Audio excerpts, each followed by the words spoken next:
Today we're going to be talking about something that's been in the news quite a bit lately. I really don't want to make jokes of it. I don't want to make light of it. I'm not condoning what happened, but it's with Will Smith and his wife.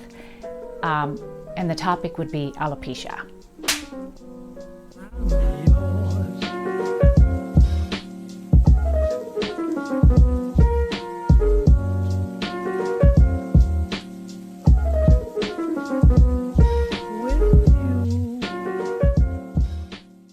Hi there, welcome back to our show.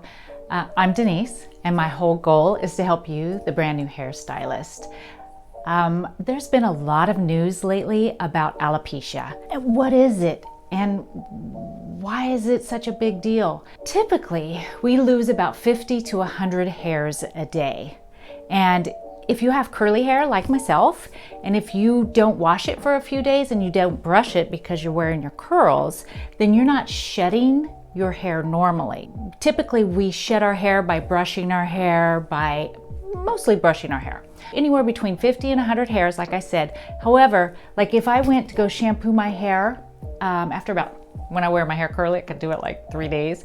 So about 3 days, think about that. That's like 300 hairs. And if I don't brush it when I get into the shower, that could look like a whole lot of hair coming out. But if you have curly hair, that's just a normal shedding process. When we need to worry about it is when there's more than that. Let me share a story with you. A few years back, I actually had alopecia. I was going through a lot of stress in my life and hormonal imbalances. Yeah, I'm that age. I started losing my hair in patches. I had like bald patches. And it was very, very stressful. It caused a lot of anxiety in my life. I felt like I couldn't wear my hair except one way to cover up the bald patches. I actually even went to my dermatologist and they actually gave me cortisone shots in my scalp to help. It was caused by my autoimmune disease. I actually have psoriasis on my scalp. And whether it was stress related that triggered it, or I was eating too much sugar, or whatever causes inflation in your body, it caused my hair follicles to suffocate my hair temporarily. I did get it back and it started growing back in. So today I just want to really go over with you the causes of alopecia, what to look for, and how you can be of service to your guest, because it is a very stressful event for some people and they count on us as stylists to help them through this. So let's talk about this. I already went over that you typically lose between 50 and 100 hairs a day. That's just a typical approximation. Let's talk about the causes of alopecia. Now, it could be hereditary because really alopecia is truly just hair loss. The definition is hair loss. It could be on your head, it can be on your body, it could be your eyelashes, it could be anywhere, but alopecia is just really just hair loss. The family history of hair loss could be men's balding, thinning hair. It could be women thinning hair. I remember my grandmother, she had very, very thin hair. Great. You know what's going to happen to me. It could be hormonal changes, menopause, actually even girls just starting their cycle. There's actually many different hormonal changes. After you have a baby, you shed a ton of hair. Certain medications cause hair loss, so make sure you talk to the doctor. They talk to their doctor about that. Radiation therapy to the head can definitely more than likely cause hair loss. Like I said, a very stressful or traumatic event. Maybe they experienced a death in the family or something. It could be anything. About 3 months after that, there's probably some incidents of hair loss. And also hairstyles, how people are wearing their hair. If they're wearing extensions or braids, and there's a lot of traction on their scalp, it could cause thinning of the hair, and you might want to try a different hairstyle. But alopecia, like I said, it can affect your scalp or it can affect your whole body. It can be temporary most of the time, but sometimes it's permanent.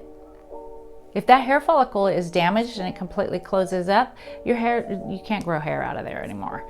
So there's different types of alopecia. There's gradual thinning. that's more the common one that you see, that all of a sudden, like your part line's getting bigger or your hair's receding, your hairline's receding. There's also circular or patches of hair loss. That's what I experienced, and I've seen that in my chair as well. And then there's also the sudden loss of hair, where all of a sudden, and again, that's usually after a traumatic event, but all of a sudden hair just starts falling out because it becomes this loosening from the follicle, and it can be very, very scary. So some of the things that we can coach our guests, so say our guest comes in and they're concerned about that. First things first, what I would do is I'd say, please talk to your doctor. We are not doctors. We are hairstylists, and yes, we are kind of therapists as well. So we're glad that they can see us, and sometimes they don't even notice that they're losing their hair. Actually, I didn't know that about myself. My daughter actually came up behind me and said, Mom, what's going on? What is this? And I was like, what? And I took my little, I took my cell phone and looked at it in the mirror, and I was like, holy cow. Anyway, it scared the bejeebers out of me. It causes a lot of stress, a lot of anxiety, a lot of depression as well. So when your guest comes to you and they're seeking advice, be gentle with them, because it could be very stressful to them, and they might be really shameful of it. I know I was. I didn't want anybody to know. So let's talk about what you can tell your guests, what you can do. Be very gentle with the hair. Use a wide tooth comb to take tangles out. Never ever just like go to town brushing the hair. Limit the tension you put on your hair. So like if you were doing French braids or high ponytails, things like that, try not to do that. Have them ask their doctor if their medication is causing this, because in today's world, there's so many different medications. If they need to change something up, they could probably do that. Actually, you want to make sure that they're protecting their hair from the sunlight as well. The UV rays can actually cause some of that. And if they're a smoker, gently persuade them to stop smoking, because there has been a correlation between that. So some of the treatments that you can recommend, as a hairstylist, you can recommend this, but again, I would say go to their doctor. Minoxidil. Minoxidil is the medicine. The brand you might see out there is like Rogaine, Nioxin, Bosley. There's a lot of them out there. These are over-the-counter things that they can get, or you can even sell at your salon, but it comes in a foam, it comes in shampoo, it comes in a little liquid that they could put drops on their scalp at night. This can regrow their hair, or it can slow down the thinning of their hair. So say you have a man who comes in and he's concerned with his hair thinning. You can prescribe this to him, and it will slow down the process of the thinning of the hair. But it can take about 6 months for you to see results. So you have to tell them this didn't happen overnight, just like diets, right? It didn't happen overnight, and it's not going to happen for them overnight. Another thing that they can get, this is just for the men, is Propecia. This is an actual tablet that they take and ingest, and I don't know why they don't have it for women. Probably something about because we have babies, and it's probably not good for that, but I'm not a doctor, so I don't know. There's also hair transplants where they actually go in and they will take where you're more dense in your hair, and they will actually take a graft back there and they'll transplant it to where you're thinning. This could be like outpatient surgery. You don't have to go into the hospital to do this. A dermatologist could do it. There's lots of clinics around that can do that. One of my favorites, and we used to have this at our salon, is a low-level laser that has been shown to increase the density of the hair. And I know I used it for a long time, especially when I was suffering from this. And I tried everything, so I don't know exactly what helped, but I think it helped. Also, there's styling products. Use a mousse to get more volume. out of the hair. So you can actually recommend take-home products that they'll get more volume out of their hair. You can recommend, you know, the products that are powder that hide the scalp. So if their hair is thinning, a lot of people are concerned that you could see their scalp through the hair. I know that happens to me sometimes too. And so I just use a little powder and you cover it up and you can't even tell. It makes it look like I have thick hair. Coloring the hair helps to the illusion of thicker hair, and there's placements of the color that you can actually give the illusion of thicker hair. Like if you did the root of the hair, the 1-inch root section, a half a shade to a shade darker than the rest, it actually gives the illusion of depth and it'll make their hair look thicker. Wigs are very popular now, and there's all kinds of wigs that you would never know. You wouldn't guess that people are wearing a wig. You can do injections of steroids like I had. I don't know if that worked for me or not, but people do it. I think the biggest thing, and the biggest thing that's out there in the world right now, is that what's the big deal? What's the big deal about alopecia? Just get over it, right? Well, there is a huge correlation between our hair and our self-esteem. Anybody who's a stylist knows that we have guests who can't even part with the 2 inches of length they need to trim to make their hair look healthy because they want their hair long. It's their identity. And so yeah, if you're losing your hair, and it could be a man too, but mostly it's women. I think with men, we almost expect them to lose their hair, so it's more socially acceptable. With women, when you start losing your hair or thinning, or especially in spots alopecia, it can cause a lot of anxiety and a lot of undue stress and a lot of, you know, it affects your sense of your self-worth.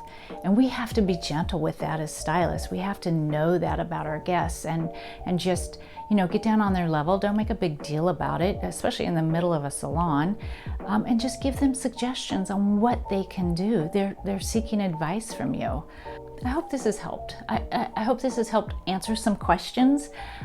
If you do have more questions, please reach out to me. I don't have all the answers, but I know I went through this myself, and it's no fun. It's no fun. No wonder I'm not condoning it. His wife was probably having a hard time. According to the National Library of Medicine, 40% of women who suffer from alopecia, their marriage suffers as well. So who knows what was going on behind the scenes? I'm not even going to try to guess. No. I'm just saying we need to, as hairstylists, we just need to be there for our guests. And we need to have the information that they need because we're the experts, right? So anyway, like I said, I hope this answered some of your questions, your concerns about alopecia. The web has tons of information, tons of pictures too. You can always get more information off there. Again, listen to our podcast, the Little Things Podcast. We'll put a link on there. And we love feedback. I've been getting so much feedback, you guys. Thank you. I love to hear what you want to hear and what you want to see. And it's almost like we can't get these videos out fast enough. But again, thank you for your patience because I'm still getting comfortable with this role of mine. So thank you. Please, if you like this video, push the little like button, and please, I would love it if you would subscribe to our channel. That way you would be the first one to know when a new video pops out. So thanks again, and until next time, keep practicing.